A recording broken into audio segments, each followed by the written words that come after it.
Whether or Not on WHAS 11 Plus is sponsored by Big O Tires.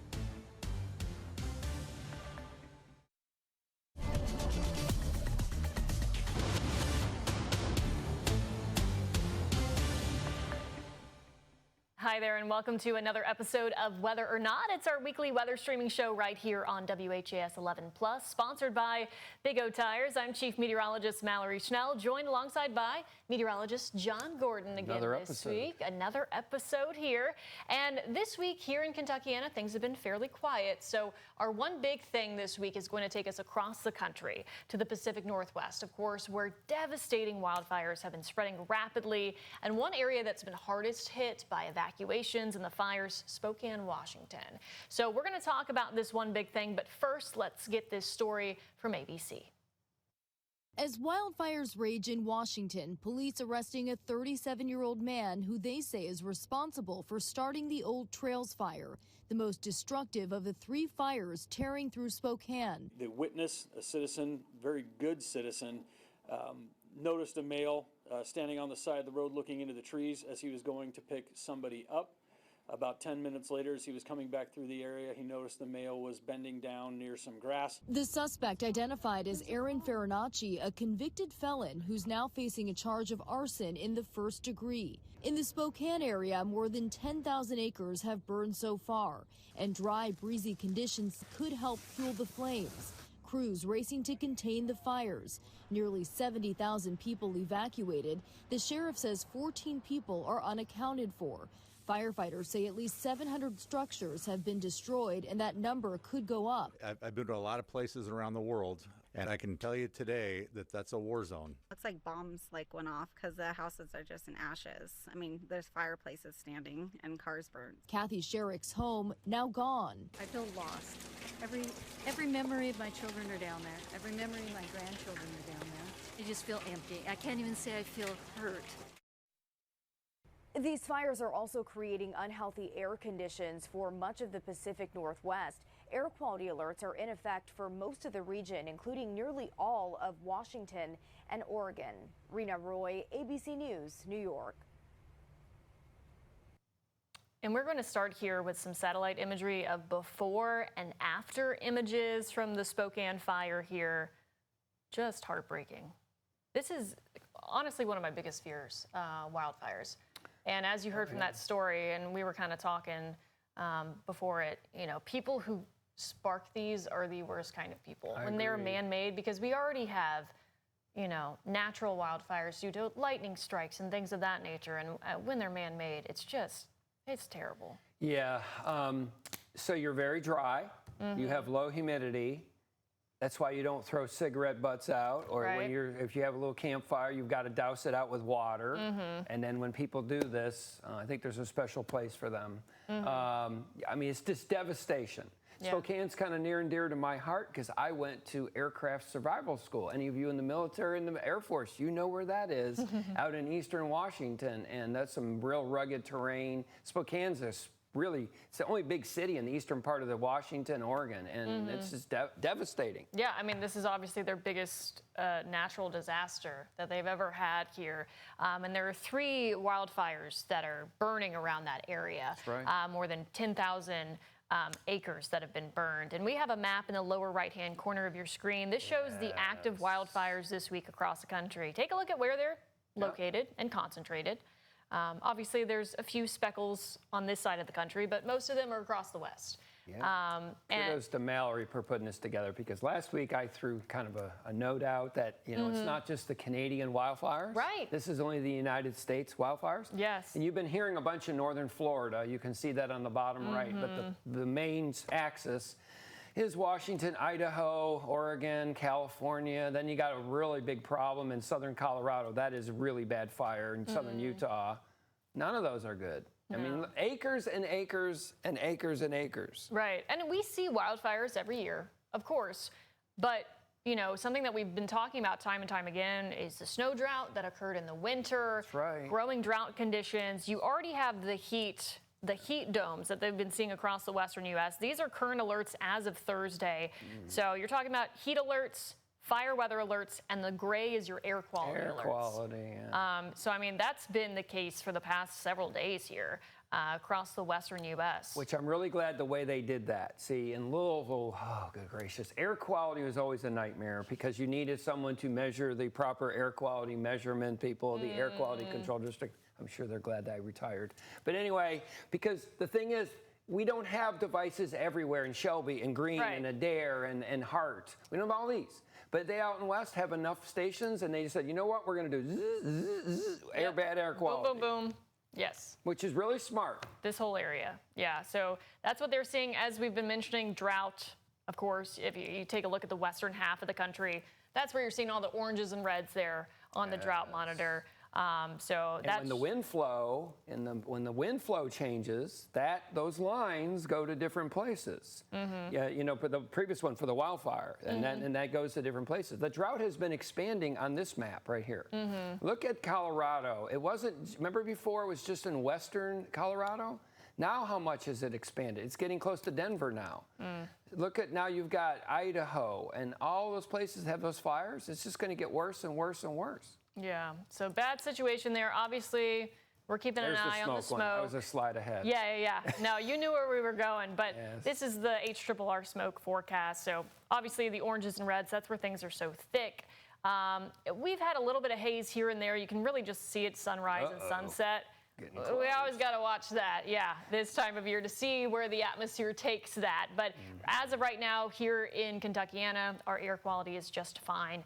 Not the case out west. Your air quality index. Look at Idaho. I mean, just reds. Those potatoes are not happy. No. And something to point out down in Phoenix, I can pretty much guarantee they've had an active monsoon in South Arizona this week. And so that can push out wind and dust storms that then settles over the Phoenix area because it goes from south to north. So I'm sure that's our what they're mutual dealing with friend that she used to work with, John Gluck, out there in Tucson. They had a gust of 94, 88, and 89 in southeastern Arizona the other night. So that wind helps the air much better. And look at those greens. Yeah, Tucson's sitting pretty down near the border, but up near Phoenix, not so nice. So obviously this is something we'll continue to watch in terms of the smoke forecast, see how things go. But that is our one big thing this week.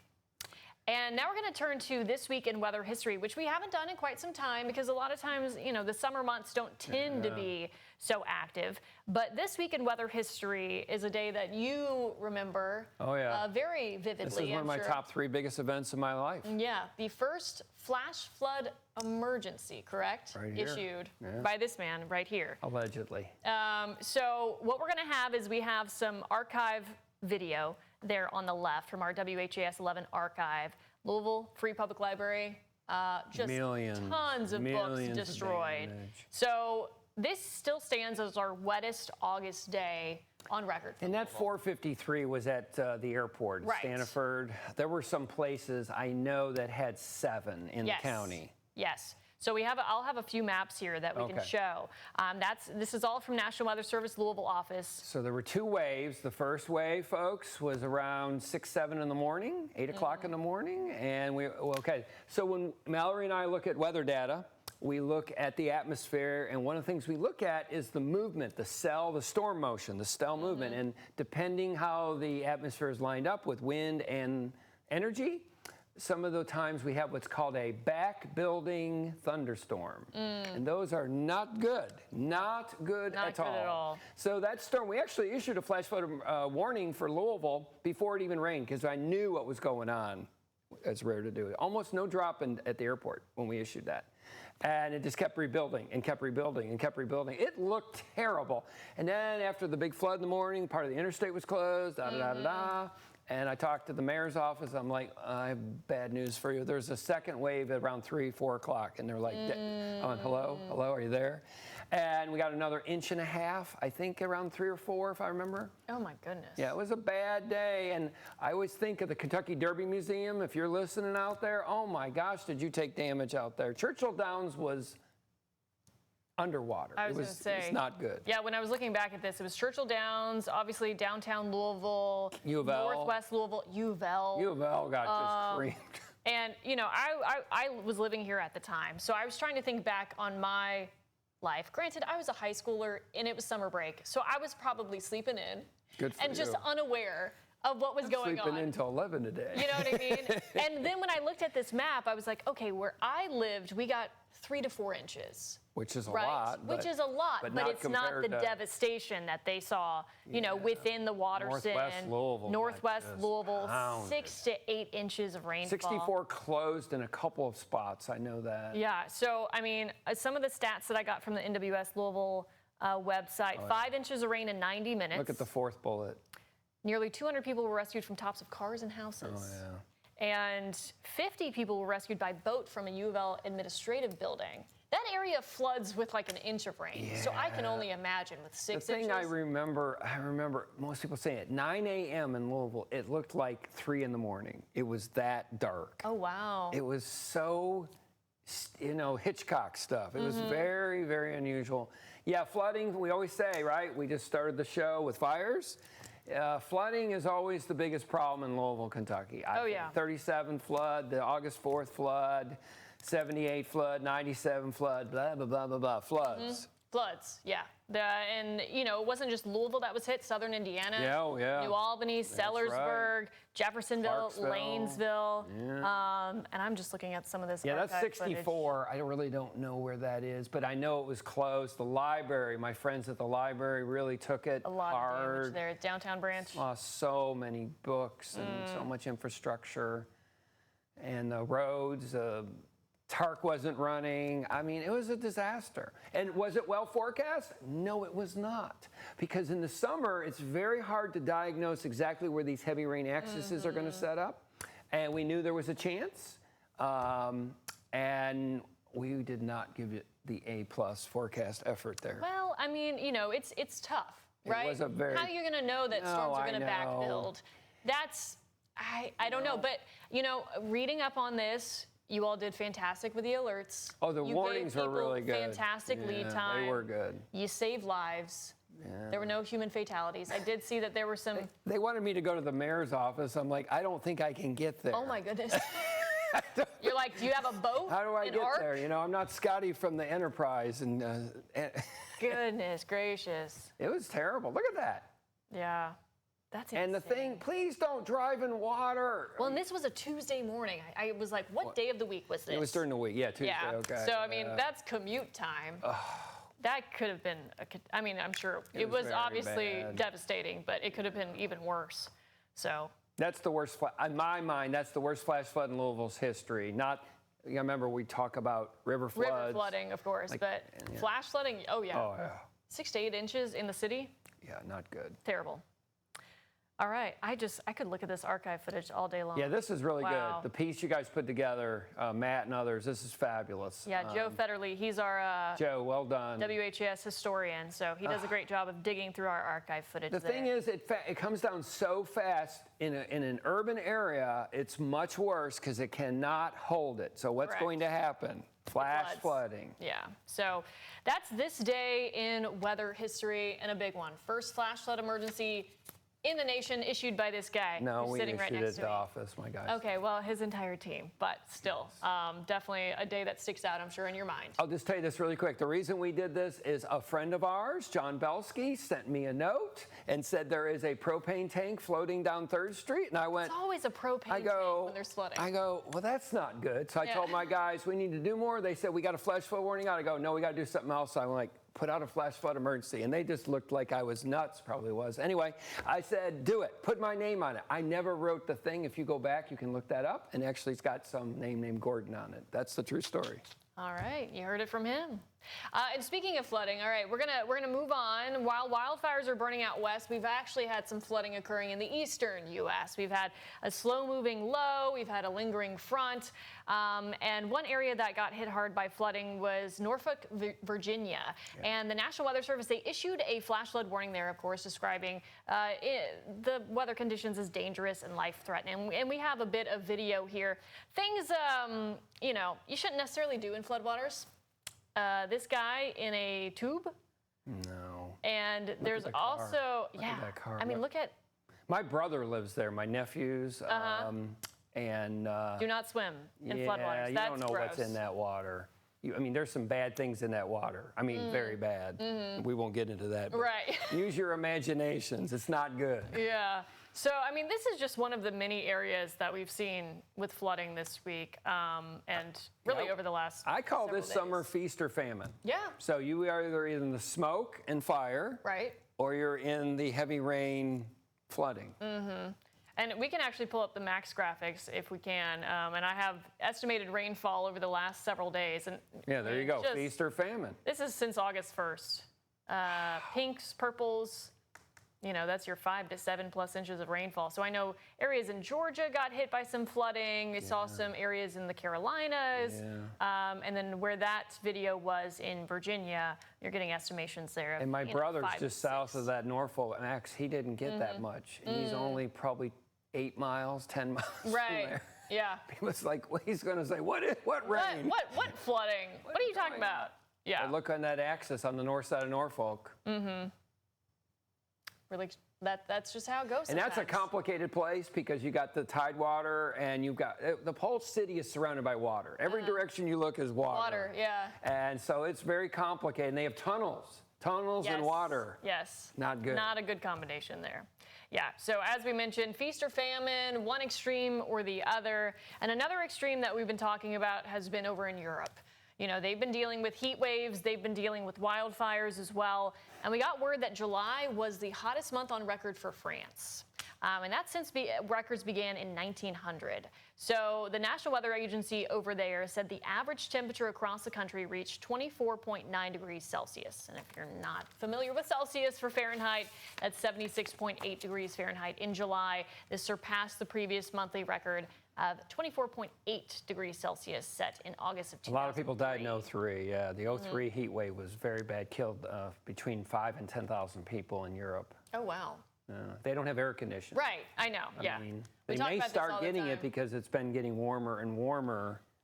But I'm going to Europe this fall, and I don't go in the summer because I don't want to be in that with no air. We like our air. Do you like your air? Yes, I like my AC. I know this always sounds very uppity, but I'm like, if you can choose when you go to Europe, go when it's fall or even winter, depending on where you're going. Fall is wonderful. Christmas markets, they're great. But unfortunately, hot and dry conditions, as we know, it's been creating wildfires in several areas, including the region near Bordeaux, where there's been multiple blazes. And Europe is among the regions warming the fastest. France has experienced just exceptionally hot summers time and time again in the recent years. Big fires in Spain, Portugal, Sicily, and now the latest one I've been noticing has been Greece. Greece.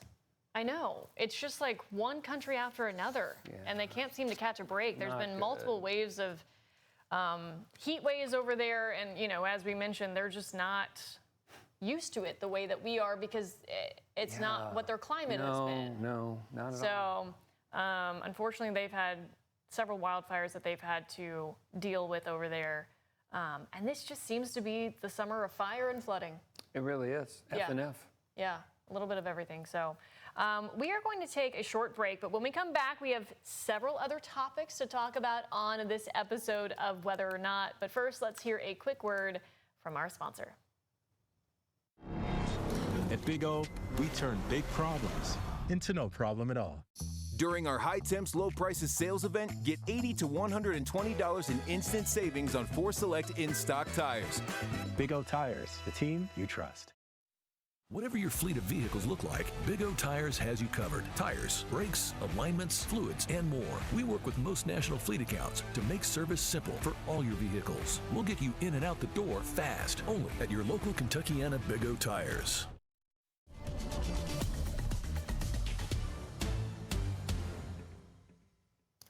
Welcome back to Weather or Not. Something you may not realize is occurring next week is a solar eclipse. I know, they're lucky. Who doesn't love a solar eclipse? Yeah, and the reason you might not be hearing about it a lot here is because it's not here. There are some portions of the U.S. that are going to see a partial, but we're talking like a sliver of a partial. So if you want to go see a total solar eclipse, you have to go over Greenland, Iceland, the Atlantic Ocean, Portugal, northern Spain. Because as this graphic shows, anything that we're going to see in the northeastern U.S. is going to be 20% or less, and you can't even really tell when that chunk has been taken out of the sun. So yes, if you want to go to totality, there you go. There That's you go. You got to go Iceland and down. Spain is in the right spot. Oh, yeah. They win the World Cup, and now they get an eclipse. And now you get an eclipse. It's the daily double. And of course, during a solar eclipse, the moon moves between the Earth and the sun, obscuring the sun.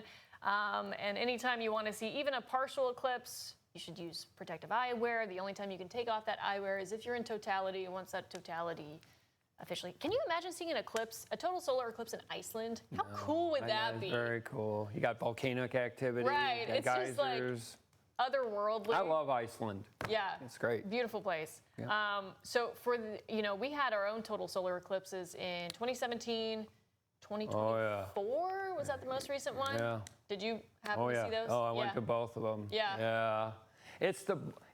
It's like winning the lottery. It's that good. Yeah. Don't go to one that's 20%, in my opinion. Yeah. I think that's a waste of time. You're going to go, do I see anything? Can I even? Yeah.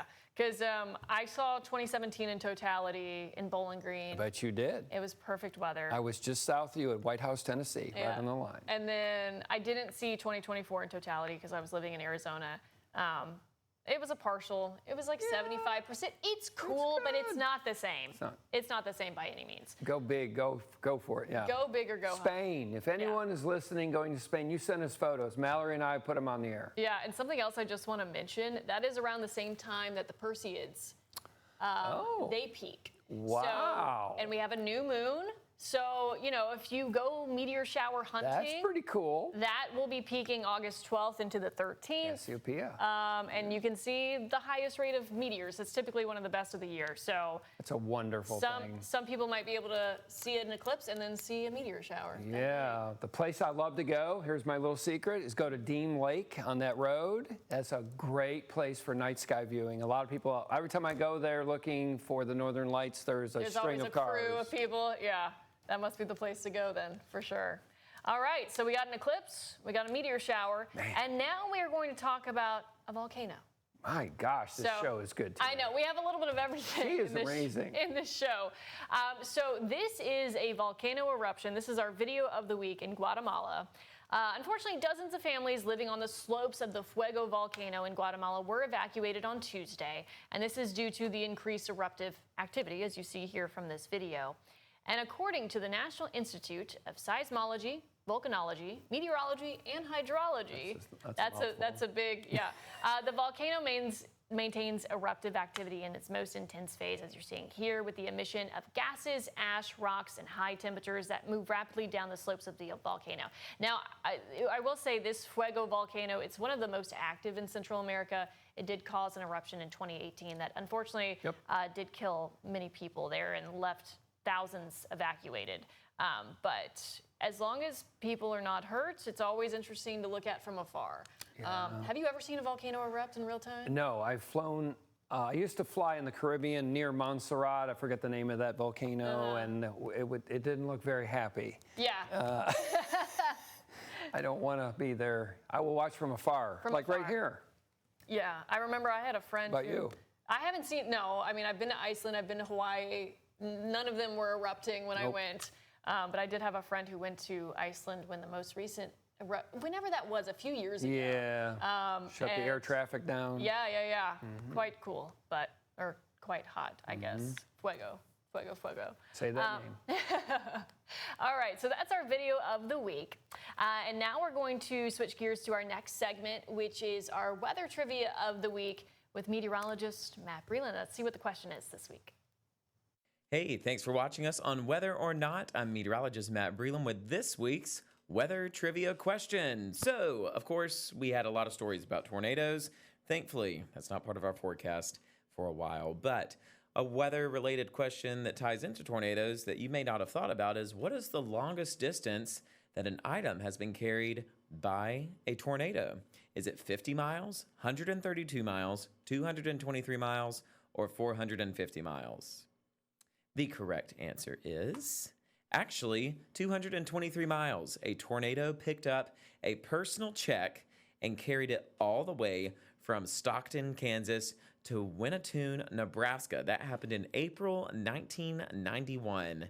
Personal check carried 223 miles. Kind of crazy that something that small can go that far. That's this week's weather trivia question. Guys, back over to you. You knew the answer to that. Yeah, that's the tri-state, 1925. There was actually a lot of tornadoes in Indiana, I think in some Kentucky in early 1925. And that one, some really smart people that we know of, Chuck Doswell and Bob Johns and another, Howie Bluestein, went and did the track 60 years later to see if it was in fact 225 miles. A lot of people say it didn't go 20. Right. It lifted. Blah, blah, blah, blah, blah. And they talked to grandkids of the people on these farms, and they had photographs and ledgers and all this, and they really do believe that it was in fact 225 miles long. That's fascinating. The longest track ever. By the way, Matt Breland, which state has the most tornadoes over 200 miles in length? Maybe that will be our question also next week. over 100 miles. Maybe you'll do that next week, Matt. Yeah. All right. There's your tease. I love learning all these fun little trivia tidbits that I didn't know before. So good. All right, we are going to round out the episode like we always do, which is with photos of the week. These are photos that you have sent in, likely to our Facebook page, Kentucky, Indiana Cloud Watchers, and meteorologist Austin Evans. Check these out this week, so let's take a look. So we have a foggy summer morning. This is from Ellen Stanley Sears here. She takes the best She takes fantastic morning photos. Bravo. You can see the fog there. Sun The coming up. light. Oh, beautiful. It makes you feel like you're in nature right there. Our next photo, we got a lot of rainbows. When we had that low that was just spinning, you know, with rain here or there and sunshine elsewhere. Rain, sun, rain, sun. Yes, so we had fantastic rainbows that were very vivid on Sunday in different parts of the area. This was sent in by Debbie Barmore. So thank you for sending in that rainbow. We can never get enough rainbows. And then Duke Marsh with another great photo Got here. some altocumulus. Yes. Wow, that's really slick. Haze layer. Yeah, a little bit of haze from the wildfire smoke And then when you you got looked out sun. west. Yeah. So that was a fantastic photo there. A little bit of everything going on in the sky that night. So we love your weather photos and videos. You can send them to us anytime. There's many ways that you can do so. There's a number you can text on your screen. You can email them to us at yourphotos@whas11.com. Or as I mentioned, we have a Facebook group. So if you are a big sky watcher, you like to take a lot of photos of sunrises, sunsets, it's a great group to join. It's a Facebook group, Kentucky, Indiana Cloud Watchers. And we grab the photos from there and we show them on this show and also within our newscast. So we always do appreciate it. It's helpful during storm season, but also nice on the nice, quiet days as well. Real quick thing, early next week, it's going to get a little bit hotter. Football practice has started. Please hydrate. Please do not do practices at 3 in the afternoon. Please use common sense and hydrate. Yes, very, very important there. So we're going to wrap up this episode of Weather or Not. As you mentioned, we had a little bit of everything in this episode this week. So thank you for joining. Thanks, John. Thank you for joining, and we will see you back here next time.